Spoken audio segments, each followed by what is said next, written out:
So the entire internet has been calling out this one YouTuber named Keffals for some very disgusting behavior, and I gotta say, the more and more I hear about this YouTuber, the more I think that they might actually be worse than EDP445. Yes, I'm completely serious, and just wait until you hear what this YouTuber has done, because it's like actually criminal behavior. So if you don't know who Keffals is one of the biggest trans activists on the internet, especially throughout websites like Twitter. I think a good reference for what this YouTuber has recently been up to is, I don't know if you guys heard about the Vosh situation where this live streamer got caught with some lolly and horse content in his spicy folder. But yeah, Keffals was actually defending that behavior, so that's a pretty good idea of who this person is. But a lot of the internet has recently been calling out Keffals, mostly because, of course, the recent defending of Vosh and his creepy spicy folder full of, very degenerate content. But because that came up, a bunch of people brought up Keffals' other controversies in the past, and they're honestly two of the worst things imaginable. So Keffals is a live streamer. About a year ago, unfortunately, there was a swatting attempt made for Keffals, and it did unfortunately go through. Now, I will never agree with swatting in any account. However, the procedure for swatting 100% makes sense. If the police force get a call that something crazy is happening, no matter how crazy it is, they should show up and do a welfare check, that kind of thing. And that's exactly what happened with Keffals. So someone swatted Keffals while they were streaming, and the police decided to show up. I don't agree with the swatting at all. However, it looks like it was so quote-unquote traumatizing to Keffals, not because the police force, came in with guns and had to do a welfare check, but apparently because the police, in the middle of a potentially very urgent call, were not using Keffals' pronouns right.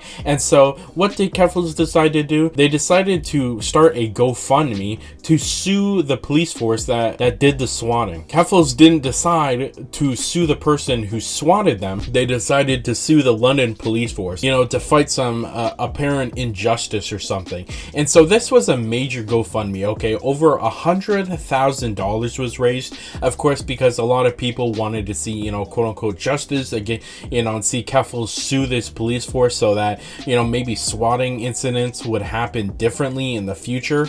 However, not only has the police force not been sued ever since, but it actually looks like there's a very good chance that this $100,000 that people donated to her with the intent that they would be suing the police force actually went to drugs for Keffals to use, okay? Only 18% of the people watching this video right now are actually subscribed to the channel. Don't be part of the 81%. Subscribe to the channel. You have nothing to lose. And it got so bad to the point where apparently Keffals had to go into rehab last year, and that was just around the time where that money started hitting her bank from the GoFundMe. And I think the craziest thing about this is that if you look at all the things Keffals is doing on social media, whether that be, live streaming or on YouTube, they're not making enough money to fund all this stuff. So it's very likely that that $100,000 that people willingly donated for her, instead of being used for a lawsuit, to fight this quote-unquote injustice, it was actually used to fund this addiction. And that, of course, is a scam and honestly probably illegal. But I think the worst part about it, the GoFundMe is still up to this day. You can still go and donate to that GoFundMe,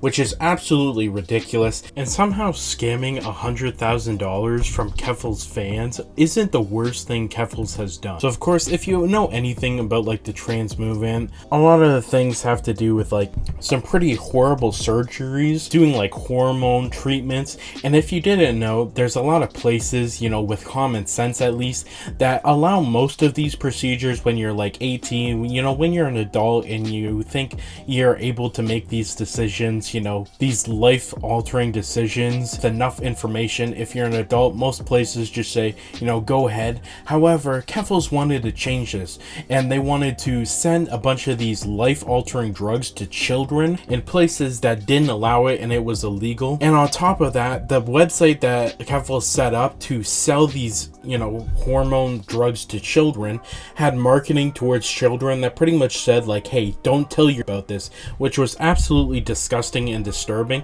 And honestly, like, I don't know about you guys, but sending drugs to children, and openly not only admitting it but also praising it, is that not illegal? This sounds illegal to me, and honestly like criminal behavior. And I don't know about you guys, but I think Keffals deserves to be in prison for this. After all these recent controversies came back up, Keffals took a bit of a break, but then they decided to come back to their YouTube channel and they uploaded this video, so let's take a look. Everyone, if you've been wondering why you haven't been seeing me on camera recently, it's because I've been going through kind of a dark time. It's been hard to be on camera and to talk about things, but I kind of just want to lay it all out there. This is the year anniversary, just a bit over a week now, of everything that happened last year, of when I had to go to rehab. And I know I was the butt of a lot of jokes for having to go to rehab, but the honest truth about that was I was in an incredibly dark place. I was so close to losing my life last year because I did not want to be alive anymore, and I was doing every drug that I could find in order to numb that pain, in order to make that feeling go away, because I didn't feel like there was any hope for my future.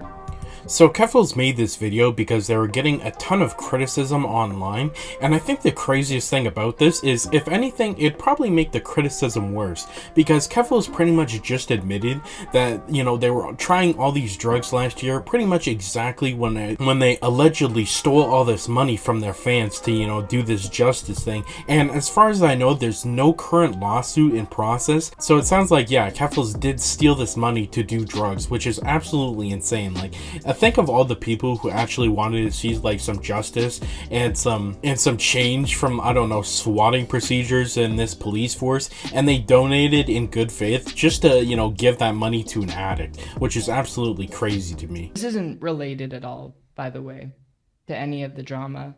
Like, this has nothing to do with Vosh or Ethan Klein. Like, Vosh fucked up. I'm not defending him. He can defend himself on the ways that he messed up. And I'm pretty sure Ethan Klein is currently in some sort of drama, because I know that I'm making a difference.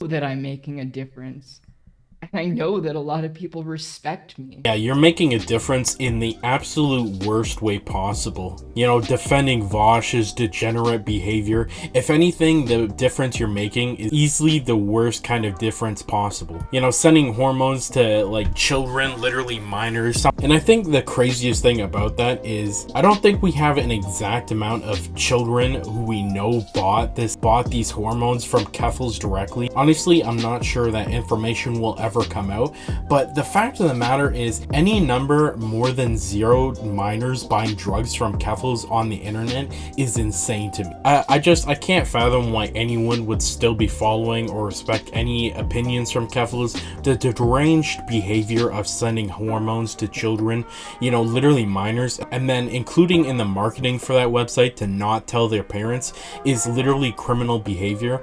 And then also pretty much stealing $100,000 from their fans is just like absolutely terrible behavior. Like, if you still have respect for Keffals, I don't know, you're kind of an idiot, especially after all this stuff has pretty much come out and Keffals pretty much has admitted to using that money that her fans donated for the lawsuit to buy drugs. I mean, it's literally a scam.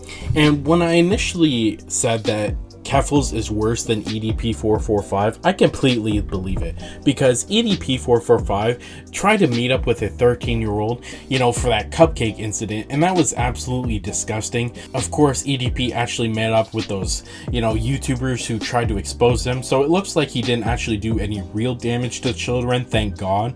However, Keffals is 100% doing damage to real children and sending life-altering drugs to children while also promoting that they shouldn't tell their parents about it. I easily believe that Keffals has done more damage to children than EDP has, and that's saying something. And honestly, good riddance, you know, bye bozo. Hopefully Keffals does not come back to the internet, but hopefully this is the last video from Keffals we'll all see.